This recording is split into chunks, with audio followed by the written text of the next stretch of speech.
Hi, I'm Rob Bernstein, I'm Marcia Edwards, and welcome to Everything Neurodiversity. and today we're talking turkey, That's right. or more specifically, Thanksgiving. Yeah. And we think it's important to talk about Thanksgiving in particular because unlike other holidays where they can get spread across the day or spread across, several days, there's Christmas Eve or there's Christmas Day, and things can happen over time. This is a time when everything's focused on a single event. And, there's a lot of expectations about that one event, and everyone's probably been stressed out working and preparing for it. And I think that kind of ratchets up the expectations. Well, that's and the ratchets magic up word. The stress. Yeah, the expectations. And you had a great saying. What they say in Buddhism, and if any of your Buddhists are watching and I get this wrong, I'm sorry, is expectations cause suffering. And that's certainly true in this. When we expect someone who's neurodivergent, whether it's a child or a young adult or an adult, to not be who they are, to not be their authentic selves, to suddenly someone who doesn't like to be touched is going to be hugging everyone, right. Or someone who has a lot of sensory sensitivities is going to sit there in a loud place, with all kinds of, different smells, or someone is going to put up with somebody putting all kinds of food on their plate when they have really food preferences.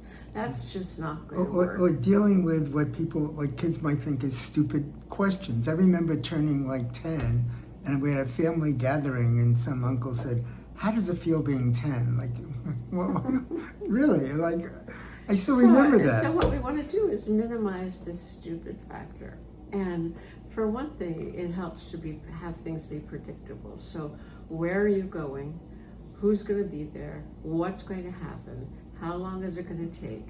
And then especially, what are your needs and how are we going to make this meet your needs? So if you're home, what's your safe space? You can go there when you need to. If you're somewhere else, where can be a safe space? Right. If you need one. Yeah, if you have certain things that are self-regulatory, that are comforting. It's not the time to say you can't be watching a YouTube video. It's a time to say, if you need to take a break and watch your video, where can you go?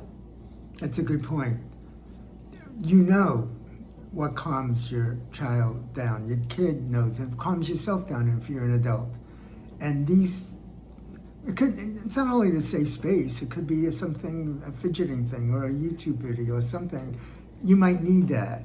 We might have to expand our ideas of what it means to participate. So for someone where sitting in a large group at a table is just not something that's going to work, they need to move, or the social, stress or the social just busyness is going to be too much for them. Maybe what works for them is doing some kind of craft with everybody, before or after, and a giant jigsaw puzzle or Legos or something like that. And, speaking of that stupid question business, how can we make what interests or is fun for the neurodivergent person something that they can share with other people? So whether it's a craft or whether it's some kind of interest or some kind of movie or whatever, is there a way to share that, not that takes over the whole event, but lets it be interesting and lets it be something that's appealing to them as well. My kid played a song on the violin, a short kind of thing for the group, and he felt part of it. It was something that he can do, and it was something that he shared. Right. So what we want to do is be realistic about the person and realistic about needs, and to find a way to build that in so that anyone who's neurodivergent knows this is a place that I can make work for me, and that people are aware. It's especially important to have allies in the family, somebody who gets you, who's going to kind of help you, who's going to be your wingman for doing this. Or protect you. Right. So keep these ideas in mind and happy Thanksgiving. Right. Bye-bye. Bye-bye.